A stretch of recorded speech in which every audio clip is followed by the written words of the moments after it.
Great. So for the rest of the week, we're going to take a look at section 3.3, looking at what's called trig identities. I'm going to break it down into 2 days of actual lessons and then 1 day is a review. So we'll spend about 3 days on it. If this was a full year class, we would probably spend 2 weeks on it. Okay, so we're doing basically the really basic identities, but then there's more. Okay, this is a pretty big topic. All right, so suppose that we have two functions. We'll call them function f, function g. Two functions, if they are identically equal, that means that when you plug a value into one function and you plug that same value into the other function, you get the same answer for every value. All right, so that's what this symbol means. Plug x into f, plug x into g. So if you plug a number into one function and you plug that same number into a different function and you get the same answer every time, then you don't really have different functions. They're exactly the same. That's what I just said. X can be any value. Any question on that idea?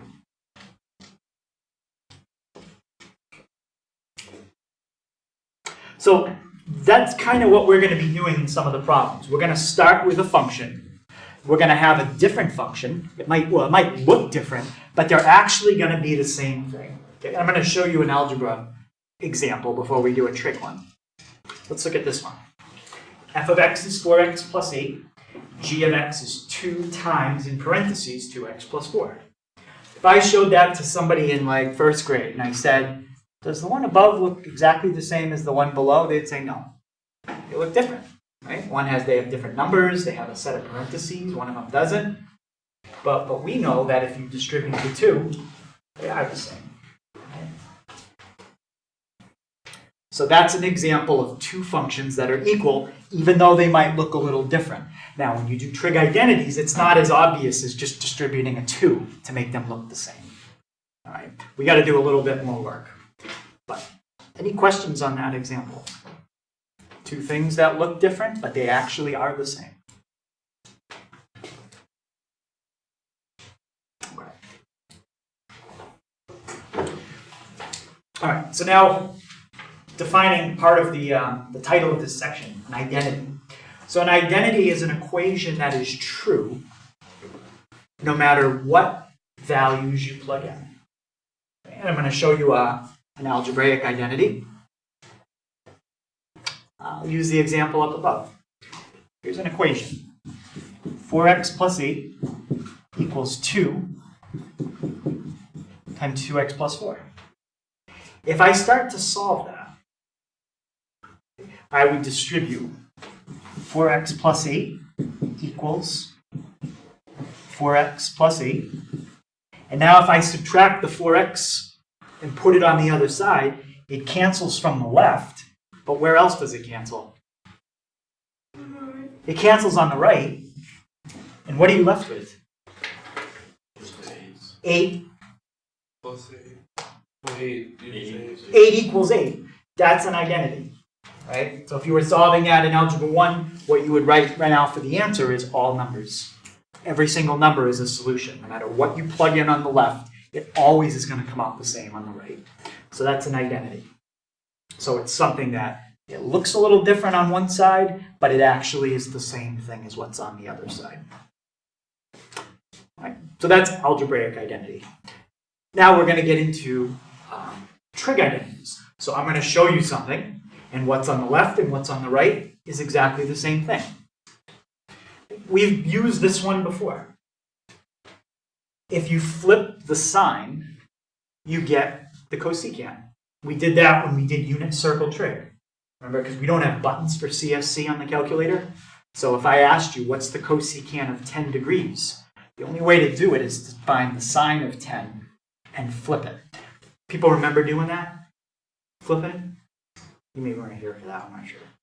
But I think it was the second or third week. But do other people remember? You remember that, Joe? Flipping that side? Okay.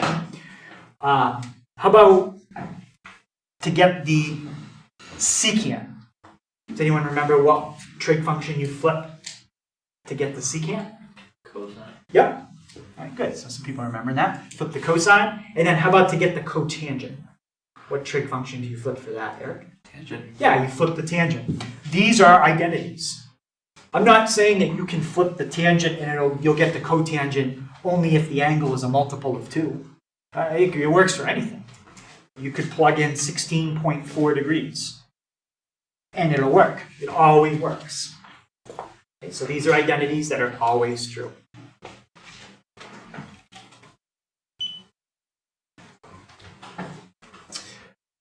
Okay. Quotient identities. Quotient identities, well, quotients are fractions, all right? So these are some identities with fractions, and I think I showed you these yesterday. Did I show you that one? That tangent was sine over cosine? Yeah. So sine divided by cosine is tangent. What was the one above that? Like, would you wait, go up a tiny bit more?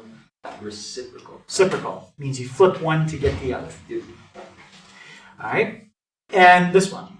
I think I don't know if I showed you that one yesterday, but sine over cosine is tangent. Well, if you flip it, instead of sine over cosine, make it cosine over sine, it's cotangent.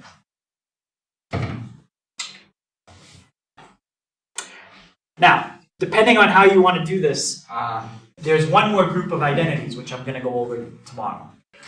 If you're like using this page of your notes as a reference sheet, you might want to leave, let's say 6 or 7 lines for the last 3 we're going to do tomorrow, or you can put the last 3 we're going to do on their own separate page tomorrow. It's up to you. But I'm just letting you know there's going to be 3 more, and they're called the Pythagorean identities. But I'm not going to give them to you today. All right, so those are all we're going to stick with, just those. Now, the reciprocal and the quotient identities, and I know this is going to come up on a worksheet that we do, I think on Thursday. Might come up in another problem before then too. But you can use them with higher powers. So what do I mean by that? Let's say I wanted to get the tangent squared. Well, I know tangent is just sine over just cosine. What do you think tangent squared would be? It wouldn't just be sine over cosine. You basically just have to extend that exponent to, yeah. Sine squared over cosine squared? Yeah. It would be sine squared over cosine squared. Tangent cubed would be sine cubed over cosine cubed. Any of the identities I just showed you, you can use them with higher powers. So you do is just add the power to the... Yeah, so technically I could do something like this. Tangent to the nth power is sine to the nth power over cosine to the nth power. If it has a parenthesis and then a power to it, does that equal the same number? Yep. So a lot of times when we write exponents on trig functions, we just throw the number right in the middle. But this, like sine squared theta, means this. That's how you would actually have to type it in on a calculator. You cannot type it in the way on the left on a calculator. You have to type it in on the right. We're not really using calculators, but if you had to, you know, that's how you do it. How about cosecant squared? We know cosecant is 1 divided by the sine. So what do you think cosecant squared is? Yep. 1 squared over sine squared? And what's 1 squared? 1. Just 1. So it ends up just being 1 over sine squared. Cosecant cubed would be 1 over sine cubed. Cosecant to the 5th, 1 over sine to the 5th. Generally, exponents in these kind of problems don't get any higher than 2. I mean, they could be 3 or 4, but when they start getting that high, things start getting really, really hard, usually. Does it work the same if you had a 6 in front of the cosine or anything like that? Like a number in front of it? So if you had something like 6 times tangent, and I said, well, how can you rewrite tangent? It's sine over cosine. The 6 just stays right where it is. And then tangent just becomes sine over cosine. That's all you could do with that. I think that actually, in this case, that made it worse. Because we went from something that was just a single trig function, now we have two. Sometimes when you're doing a problem, it starts to look worse before it gets better. But we'll go through it. Okay, so any questions on that? So again, I could really put powers on all of these. I doubt you're ever going to see n be higher than 2. But it could be. But probably we won't. We won't. All right, so there's certain tricks that we can use to simplify trig identities. Okay. One of the tricks is to change everything in the problem that's not a sine or a cosine into a sine or a cosine, and then hope something cancels.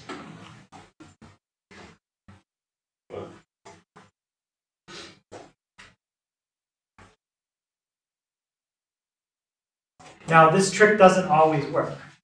Okay? It's kind of like, again, if you're playing chess and you tell someone, oh yeah, just always do this move. It'll always work. No. Depends on the situation in the game. So kind of think of this like a game, and we have to use the right move to win the game. All right, so we've got secant times cosine. All right, so how can I rewrite secant so that it is just sines and cosines? Yep. Didn't you write it as cosine and then over sine? Wouldn't that equal the same thing? Well, we want to change this so that it's using one of the identities we had earlier. Yep. What if you took the reciprocal? Yeah, we want to use a reciprocal identity. So what is secant equal to? Isn't that 1 over cosine? Yes, secant is equal to 1 over cosine. So we're going to change secant to 1 over cosine, because that's what the direction said to try. Change everything that's not sines and cosines, like this, into sines and cosines. Now the other one, I'm just going to leave it. It already is a cosine. If you wanted, you could always make it a fraction by putting it over what number? It's up to you if you want to do that. Now, when you multiply straight across, it's kind of like doing this. 1/3 times 3 over 1. You have a multiplication symbol between two fractions, and you have the same thing in the top and the bottom. So what happens there? They cancel. Right? 3's would cancel here. The cosines cancel here. So all you're left with is 1 over 1, which is just what? 1. So that's an example where the trig identity is simplified so much, all the trig is gone. If you take the secant of anything times the cosine of that same thing, you'll always get the number 1. Say that last time you said again? If you pick any number you want, right, take the secant of that number, and then take the cosine of that same number, and multiply them, you'll always get 1. So the reason you would do that is because the next step now in calculus would be, all right, now we got to do the calculus stuff. Well, it's a lot easier to do calculus stuff with something that's just a single number than it is with trig functions. All right. So it would make the next step a lot easier. We don't do the next step because that would involve some kind of calculus problem, which could be tons of different things, but we just simplify it as much as we can. All right, let's try this one. Cotangent divided by cosecant. And we'll try the same trick. We're going to change everything to sines and cosines. Let's start with cotangent. How can you rewrite cotangent so it's just sines and cosines? Scott? Oh, cosine over sine. Cosine over sine. Yep. So we have cosine over sine. And now the bottom is cosecant. So how can I get rid of cosecant so it's just sines and cosines? 1 over sine. That's 1 over sine. So now, we've got a fraction divided by a fraction. How do you divide two fractions when they're numbers? Yep. Multiply the bottom reciprocal of the top. Yeah, take the reciprocal of the bottom, multiply by the top. So the top stays exactly the same. Cosine over sine. The bottom, when you flip it, becomes sine over 1. Okay, what's going to happen there? Joe? Sines are going to cancel, and this is going to be left with cosine. Yeah, the signs cancel out because you're multiplying. Remember, you cannot cancel if that was addition or subtraction. But it's multiplication. And all you're left with is cosine over 1, which is just cosine. So now, if you had a problem and you said, all right, I want you to take the cotangent and divide by the cosecant, I'd say there's a simpler way to do that. Just do the cosine. It's exactly the same thing. All right? So if you type in the original problem on a calculator and pick any number you want, type in the cosine of that number, they're going to come out the same. Okay? What we ended up with is just a better way to do it. Wait, so like that's the answer? Yep. And then, wait, what are you saying though? How could we use that in, like, what would an example be where we could just use that instead? Or, I don't know, I'm confused on the way I'm asking this. I'm confused on what I'm trying to say. So the application of this would really be the next step of this, like why you would do this, would come in a calculus problem. Okay. That's where it would come in. Alright. Yeah. So all we're doing is taking something that looks kind of complicated, simplifying it, and we're really not doing anything with it. So why are we learning it? Why? Yeah. Because this is trigonometry. It's part of what you learn in trig. Trig is the thing you learn before calculus. So ideally, a full year trig class is to get you ready to take calculus. That's the point of the class.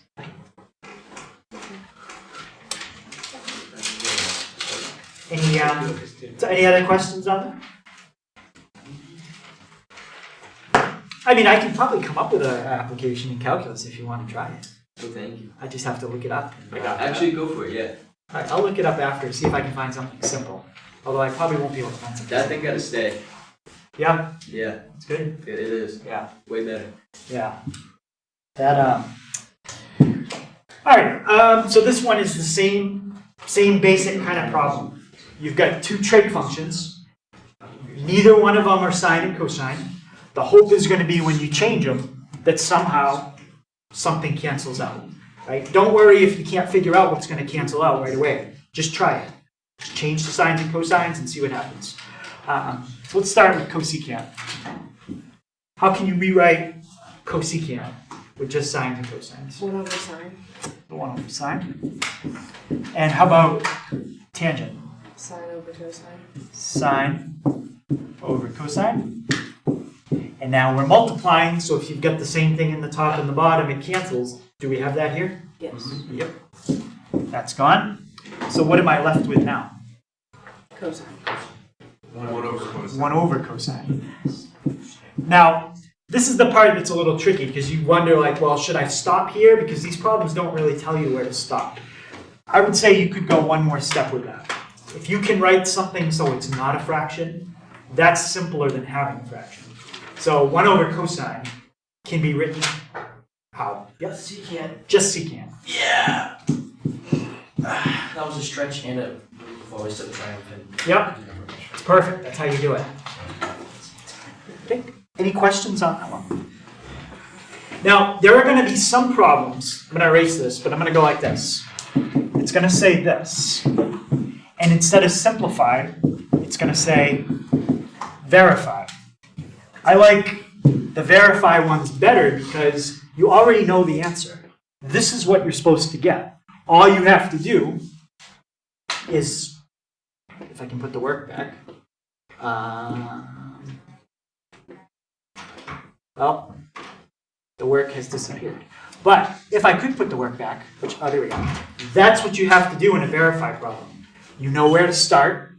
You know where to stop. Just show me the work for how you get from where you start to where you stop. All right. So I think on the homework tonight, they're all verified, which means you know what the answer is. You just write yes or no? Well, you got to do out this to figure out how to get there. So they're we're all just showing you the right. So we one. just Yeah, verifies are. I'm not going to give you a verify that's wrong. When I give you a verify, well, it's going to be true. It's not going to be a false one. Ah, so you just put But yes that or can no. be, those can happen. You can get problems, like if I was going to be really tricky, I could say verify if possible. So that means maybe what I'm giving you works, maybe it doesn't even work. So then you could spend all this time trying to figure it out and it's not even true. But all the ones that I give you, they are true. On the test, how many questions are you doing this one? Well, this level of difficulty, Yeah. probably like 2 or 3, Okay. maybe How many 2. questions in all? There's like 6, I think, on this kind of stuff. So How there are many- like how 2 many of them, questions in all? 2 or 3 of the easy ones, and then maybe 2 or 3 of the medium ones, and then maybe one that's a little harder. How many Just maybe questions in like 17, 16, 17, I think. Is this gonna get any harder? Yeah, it's gonna get a little harder. Yeah. I thought we Based were on already, I honest. thought we were already at the hard one. No, these are Yeah, the easy. it's pretty easy. These are all pretty much 2 step. Like you change to sines and cosines, stuff cancels, and you're done. So those, we didn't have to do common denominators, we didn't have to do any of that stuff. So these are pretty straightforward. Alright, let's look at this one. So 1 minus cosine squared divided by, 1 minus cosine squared divided by 1 minus cosine. So this one already is sines and cosines. There's nothing there that isn't. So, I mean, besides the numbers. So in this one, changing to sines and cosines wouldn't help. So what we're going to do here, this is a second trick. So if you're making a list of tricks, trick 1 is to change to sines and cosines. Trick 2 is to multiply by the conjugate. So last time we saw conjugates, I think is when we did something like this. When we had complex numbers. And you had to multiply top and bottom by the conjugate. Does anyone remember what that means? What the conjugate is? All you do is change one thing. Yeah? Would it be the opposite of the variable that you're trying to change? Yeah, it's just it's you change the sign in the middle. So if the regular one is 1 minus cosine, the conjugate is 1 plus cosine. All you do is change the sign. Right? That's the conjugate. So let's try it. Let's see what happens. Okay, sometimes I look at the identity and I'm not sure what's going to happen. So that's kind of the case right now. So let's just go through it and see what happens.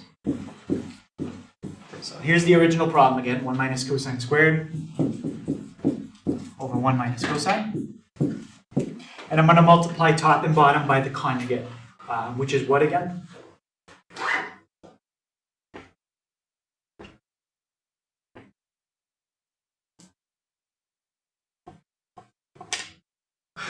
What's the conjugate? 1 plus. 1 plus cosine, yeah. 1 plus. Conjugate, I think that's. Conjugate is when you change the sign in the middle. Oh. So 1 minus goes to 1 plus. Oh, okay. So if it's negative, it becomes positive. If it was positive, it becomes negative. You just change the sign. All right. Now, this is the part that is a little bit like chess because there's 2 things you can do out. You can multiply out what's in the top and you can multiply out what's in the bottom. Now, I don't want to multiply out what's in the top. The reason is because I already know what's going to happen in the bottom, and something is going to cancel. If I multiply out what's in the top, I wouldn't know that. I wouldn't recognize it as easy. How do I know not to multiply out the top? How does a chess player know what to do now? Like, it's just practice because they think they know what's going to happen later on. The other hint that I don't want to multiply this out is if I were to FOIL this, which is what you have to do, except we're just going to do it in the bottom. If you FOIL it, I'm going to end up with cosine squared times cosine, which would be cosine to what power? Third. Third. Wait, why don't you have to put the square in the second one? Well, so if you get cosine to the third, that's a higher power. Usually the problems I give you are not going to have things that are cubed in them. So if you start getting things that are cubed, maybe you should take a step back and say, all right, maybe I should hold off on doing that out because he said things aren't going to be that high of a power. So I'm not going to do the top out, but the bottom I am. Yep. Why is there no squared in the conjugate? Because it's just the conjugate of the denominator, and the denominator Oh, didn't okay. have the square in it. All right, so the top, we'll just copy it down exactly the same. So it's kind of a lot to copy, but we're not changing any of it. Now the bottom, let's FOIL it out. What's 1 times 1? 1. What's 1 times positive cosine?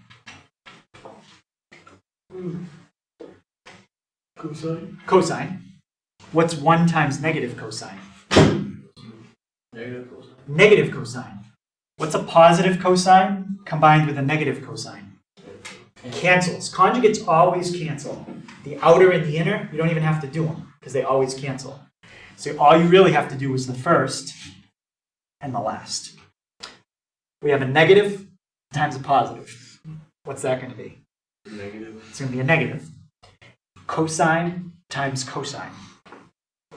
Cosine squared. Cosine squared. Now, what you have right there is kind of like this. 3 times 8 divided by 3. You have something times something divided by one of the somethings that was in the top. So what would happen here? 3 times 8 divided by 3. 3's would cancel. The 3's would cancel. Those cancel. So all you're left with is 1 plus cosine. And that's all you can do. You can't make 1 plus cosine any simpler. I mean, what else would you do? Change it to sines and cosines? It already is.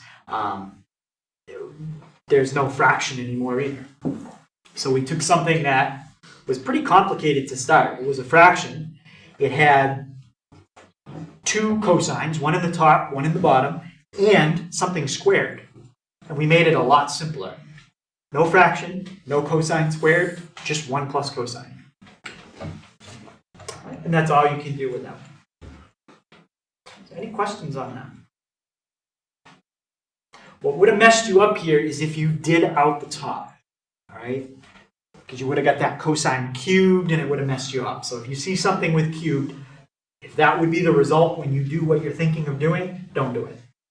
Just leave it for now and hope that something else cancels later on like it did here. All right, let's try this one.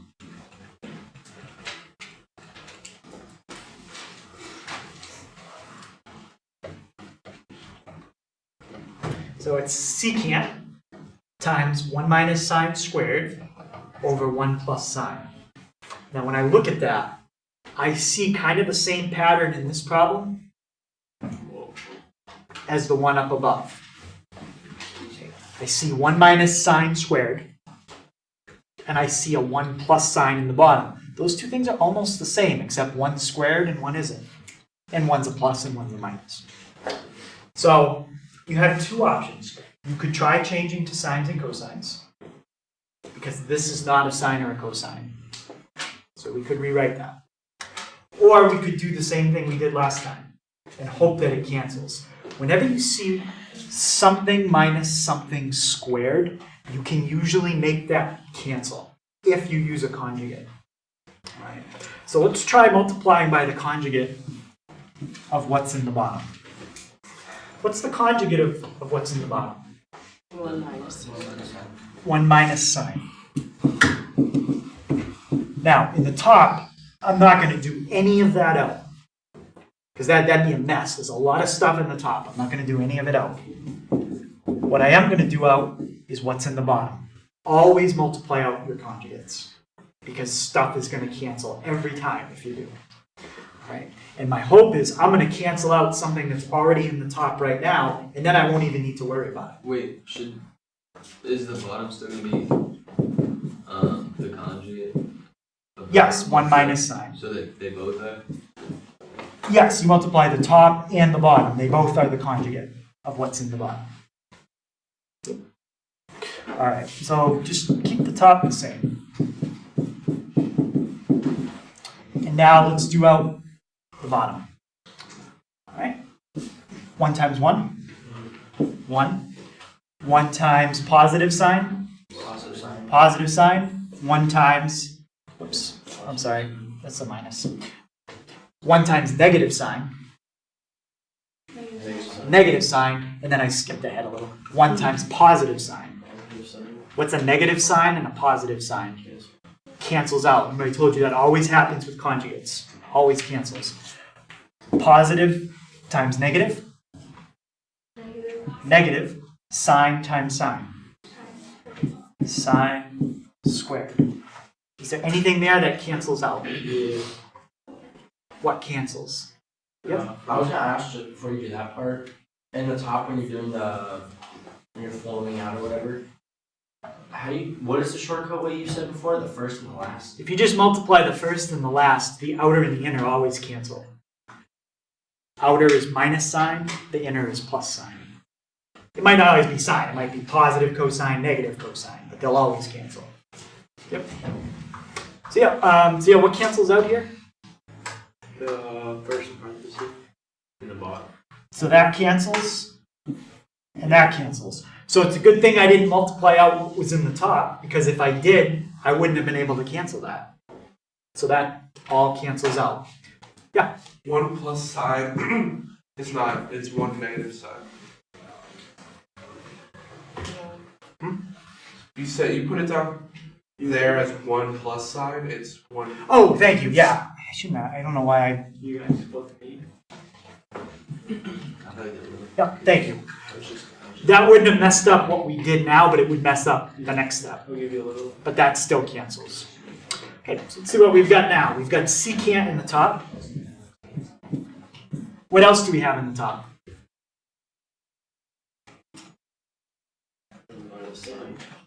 The 1 minus sine.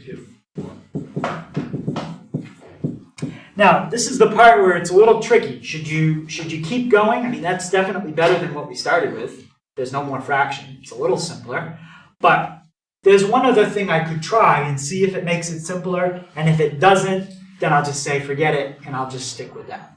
What's the last trick I could try and see if anything nice happens? Yeah? It is changing the secant into cosine and sine. Yeah, we can try it and then distribute it out and see if it cancels. If it gets worse, then I'll just say, no, we'll go back to what we had. But that's a lot what you have to do with trig identities. Try it, see if it makes it better.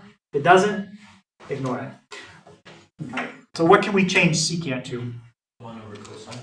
1 over cosine. And that's 1 minus sine.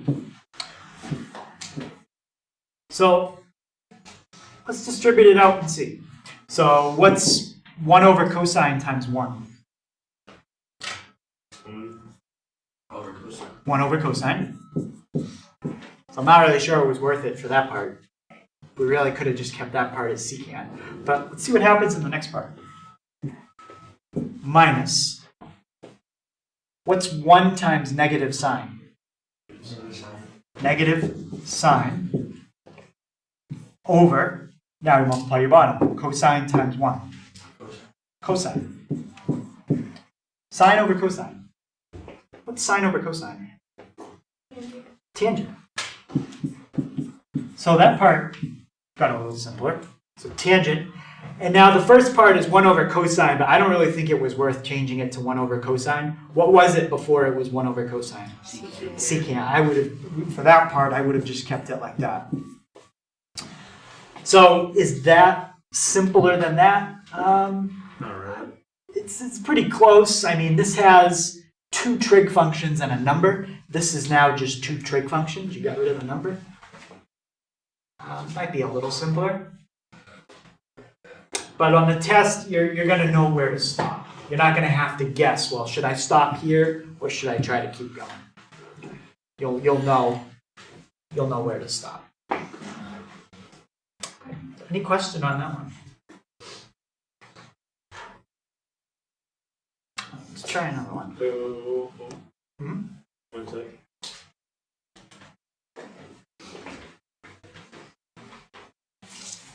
Again, if this all seems like perfect and it makes sense, I'd be very surprised right now. It takes a little bit of practice. I agree. But once you've seen all the different things that can happen, which is only about 5 different things, then you try one of those 5 things, and that's all you have to try each time. All right, sine over cosine plus 1 over cotangent.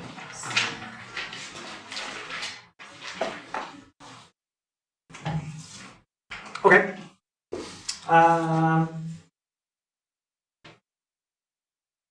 This one's actually really simple if you do it the right way. Yeah. It's 2 steps. If you do it the wrong way, it could probably turn into like 6 or 7 steps.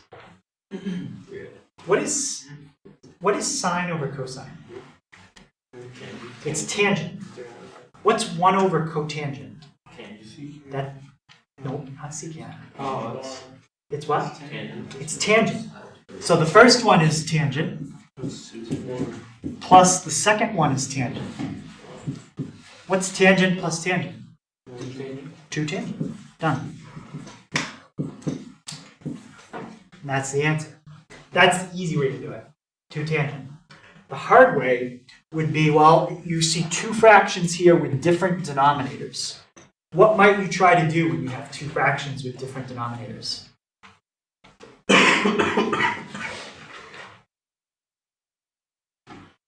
Think about if you had numbers you wanted to add, fractions with different denominators. How would you have to do it? You would need the same denominator. So this is a case where you definitely could find a common denominator, which would be cosine times cotangent. But I guarantee you it's going to come out a lot longer.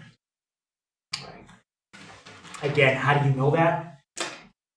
Well, it's just practice. I just recognize sine over cosine as tangent, and I recognize 1 over cotangent as tangent.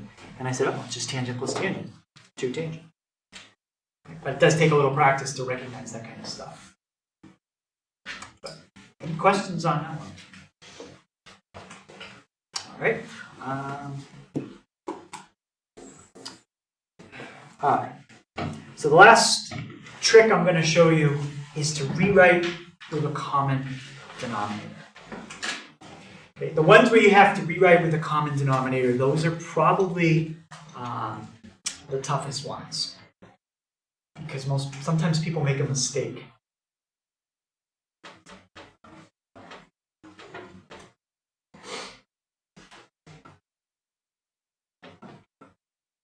So it's 1 plus sine over sine plus cotangent minus cosine over cosine.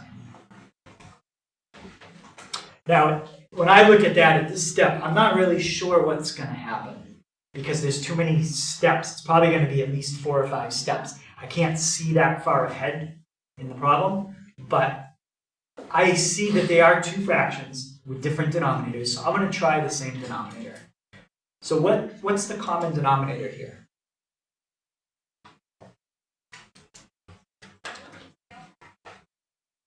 Joe? Sine times cosine. Sine times cosine. So what is this denominator missing to have what you just said? Cosine. It's missing the other denominator. So we're going to multiply top and bottom by the other denominator. And now what about the denominator on the right? What's that one missing? Sine. So we're going to multiply top and bottom by the other denominator. So you're basically just taking both denominators and multiplying by all the other sides. Yeah. It's exactly the same way you'd do something like this. You'd multiply this one by 7 over 7 and this one by 5 over 5. And that's how you would find your common denominator. So, yep. All right, I should erase that. All right, so common denominator is cosine times sine.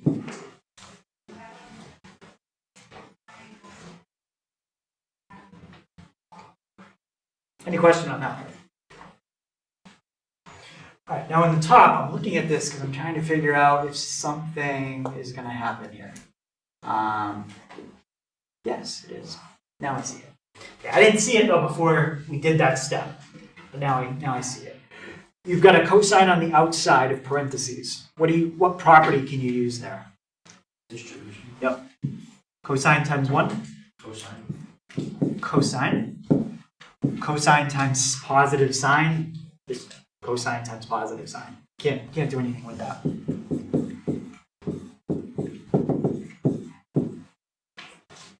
All right. Now let's do the second one.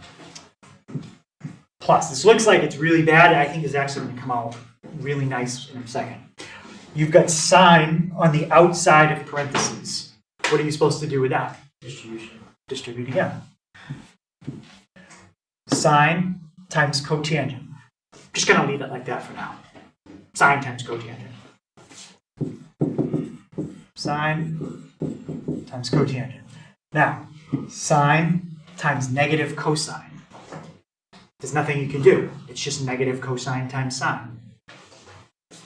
Negative cosine times sine. Even if you're not sure what to do, just write it down.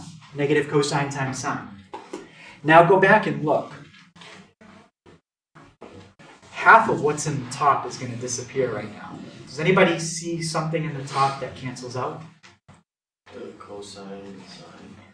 You have a positive cosine sine. You have a negative cosine sine. They're opposites. What happens when you combine two things that are opposites? What do you get? They cancel. So all of this is gone. So that's 4 things that just disappeared. So now I'm going to write it again so I can just see what's left, because now I'm not sure what's going to happen. But I think if I write it with the stuff that's gone, out of the picture, it might look a little nicer. So I have cosine plus sine times cotangent over cosine times sine. Cosine times sine. Not really much I can do in the bottom. Whenever you have cosine times sine, you can't do anything because it's already cosine and sine. That's already a cosine. What's the only thing here that's not? Cotangent. Cotangent. That's the only thing that's not a cosine or a sine. So my suggestion would be, let's change it to a cosine or sine, and maybe something will end up canceling. Okay? Even if you're not sure what, just try it. Okay? Copy everything else exactly the same. Cosine plus sine. And we're going to write what cotangent is. Copy the bottom. What's cotangent? If you write that in terms of sines and cosines. Yep. It's cosine over sine. Now focus on this part right here. The part that I circled, what's going to happen there? Christian? Wait, cotangent is 1 over tangent. That's another way to write it. Yep. Because cosine over sine, isn't that just... That is cotangent. That's another. There's 2 ways I gave you to write cotangent. Yeah. So what happens in that last part? The signs cancel out. That last part is like having 4 times 5 over 4. Well, you're multiplying. You've got the same thing in the top and the bottom. That's gone. So what am I left with in the top now? Cosine. 2 cosine, cosine. 2 cosine. I have cosine plus cosine, so I have 2 of them. So in the top, we started with that huge thing, and now that all just turned into 2 cosine. The bottom is staying the same. Cosine times sine. Now, what you have right there is kind of like this. 2 times 6 divided by 6 times 5. You have 2 times something divided by the same something times something else. What could you do in that fraction on the right?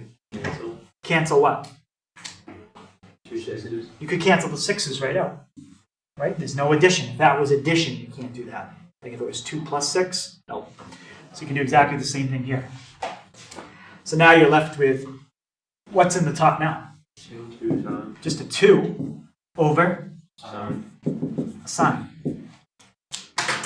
Now, for a second, I want you to think about it like this. Is this the same thing?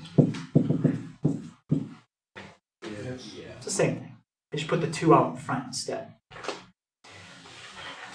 The reason I did that is because I want you to look at that part. What's 1 over sine? Yep. Cosecant. So what I circled is cosecant, but what was in front of it? A 2. And that's as simple as you can get. That's a harder one. That's hard. There's a lot of steps there. Okay. Those type, they take a while to get good at. But notice how every time you did something, something always canceled. Every problem I give you is set up so if you do it right, something will cancel at each step. If you do something and you didn't get a big chunk of stuff to disappear, probably you did something wrong. So let's just go back and look at all the steps. So we multiplied to get a common denominator, and then 2 big chunks of the numerator canceled out because they were opposites. Then we changed cotangent, so we used a cotangent identity. The sines canceled. Then something else canceled, the cosines. And then the last thing is we used another reciprocal identity. So it was like maybe 6 different things we had to do there. That's definitely, that's a hard one. So that's about as difficult as they're going to get in terms of number of steps and things you have to do for any problem we do. I would say something like that, that's a more typical problem. You'd probably see something like that on a test. Let's see, probably, yeah, definitely something like that. Something like 1B and 1A. Those are all good ones for the test. Okay. Something like this, at most you would have 1 of them. You definitely wouldn't have more than 1. All right, so homework tonight is a worksheet. You've got about 10 minutes. So I would look at it, and if you're not sure where to start, now's a good time. I can kind of give you a hint, kind of point you what you should try first.